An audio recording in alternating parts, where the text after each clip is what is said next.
Shalom, selamat pagi Bapak Ibu terkasih dalam Kristus. Selamat pagi keluarga damai. Hari ini 22 Juni kita akan merenungkan bersama sebagian firman Tuhan, di mana bisa mengisi hati kita untuk kita selalu melakukan kehendak Tuhan dalam kehidupan kita. Sebelumnya mari kita berdoa. Tuhan Yesus, kami sungguh bersyukur atas cinta kasih-Mu yang terus kami rasakan hingga saat ini. Tuhan, kami sebagai umat-Mu rindu untuk selalu disegarkan iman percaya kami. Saat ini Tuhan, kami mau memberikan waktu untuk merenungkan sebagian daripada firman-Mu. Kiranya Roh Kudus-Mu menolong kami untuk memahami dan mengerti apa yang harus kami lakukan. Terima kasih Tuhan Yesus, dalam nama Yesus kami berdoa. Amin.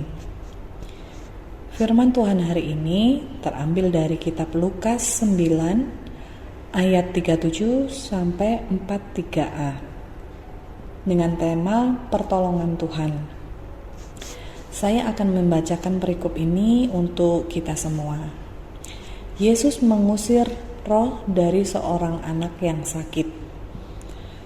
37. Pada keesokan harinya, ketika mereka turun dari gunung itu, datanglah orang banyak berbondong-bondong menemui Yesus. Seorang dari orang banyak itu berseru katanya, "Guru, aku memohon supaya engkau menengok anakku, sebab ia adalah satu-satunya anakku. Sewaktu-waktu ia diserang roh, lalu mendadak ia berteriak, dan roh itu menggoncang-goncangkannya sehingga mulutnya berbusa. Roh itu terus saja menyiksa dia dan hampir-hampir tidak mau meninggalkannya. Dan aku telah meminta kepada murid-murid-Mu supaya mereka mengusir roh itu, tetapi mereka tidak dapat." Maka kata Yesus, "Hai kamu angkatan yang tidak percaya dan yang sesat, berapa lama lagi aku harus tinggal di antara kamu dan sabar terhadap kamu? Bawa anak itu kemari." Dan ketika anak itu mendekati Yesus, setan itu membantingkannya ke tanah dan menggoncang-goncangnya. Tetapi Yesus menegur roh jahat itu dengan keras dan menyembuhkan anak itu, lalu mengembalikannya kepada ayahnya. Maka takjublah semua orang itu karena kebesaran Allah. Bapak Ibu Saudara terkasih, jika kita mempelajari perikop ini, ada seorang laki-laki di mana dia adalah orang tua atau ayah dari anak yang telah lama menderita karena anaknya sewaktu-waktu atau bisa kapan saja anaknya diserang oleh roh jahat. Tidak main-main, dikatakan di ayat 39 tadi, roh itu terus menyiksa anaknya, hingga anak ini mendadak berteriak dan menggoncang-goncangkannya sehingga mulutnya berbusa. Jika kita posisikan diri kita sebagai orang tua tersebut,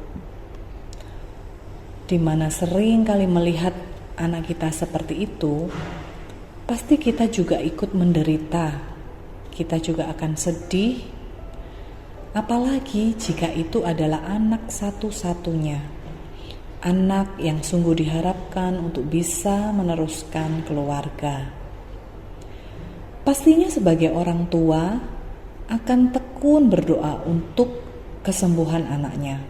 Bahkan bukan hanya berdoa, tetapi akan berusaha semaksimal mungkin melakukan apa saja demi anaknya untuk bisa terlepas dari roh jahat ini. Orang ini juga telah berusaha untuk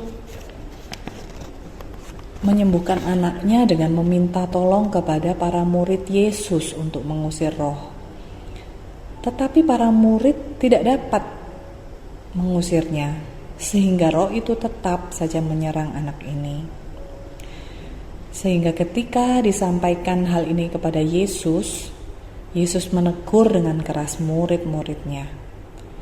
Karena Para murid sekalipun memiliki hak istimewa dan pengalaman sebelumnya dalam melayani Dia, tapi mereka masih saja tanpa kuasa Kristus. Namun sang ayah tidak patah semangat. Dia menemui Yesus dan memohon agar Yesus menyembuhkan anaknya. Akhirnya Tuhan Yesus menyuruh membawa anak itu kepadanya. Dan yang terjadi adalah Yesus menegur dengan keras roh jahat itu dan menyembuhkan anak itu. Seketika itu juga anak itu sembuh dan Yesus mengembalikan kepada ayahnya. Banyak orang pada saat itu di tempat itu yang melihat kejadian itu menjadi takjub karena kebesaran Allah. Bapak Ibu terkasih dalam Kristus, setiap kita pasti pernah mengalami suatu masa di mana kita harus menghadapi permasalahan hidup yang sulit untuk kita selesaikan. Kita tidak bisa menyelesaikannya sendiri. Kita merasa kita membutuhkan orang lain untuk menyelesaikannya. Kemudian kita berusaha berbagai cara untuk menyelesaikannya. Namun masalah tidak kunjung selesai. Dari perikop yang kita pelajari bersama hari ini, kita punya Allah, punya Tuhan Yesus yang bisa diandalkan. Tuhan yang senantiasa memberikan jalan keluar untuk setiap permasalahan kita. Yesus sungguh berkuasa dalam segala hal. Ia senantiasa memberikan pertolongan kepada kita yang membutuhkan, dan pertolongan itu datang tepat pada waktunya dan dengan jalan keluar yang tepat yang Tuhan berikan sesuai dengan kehendak-Nya.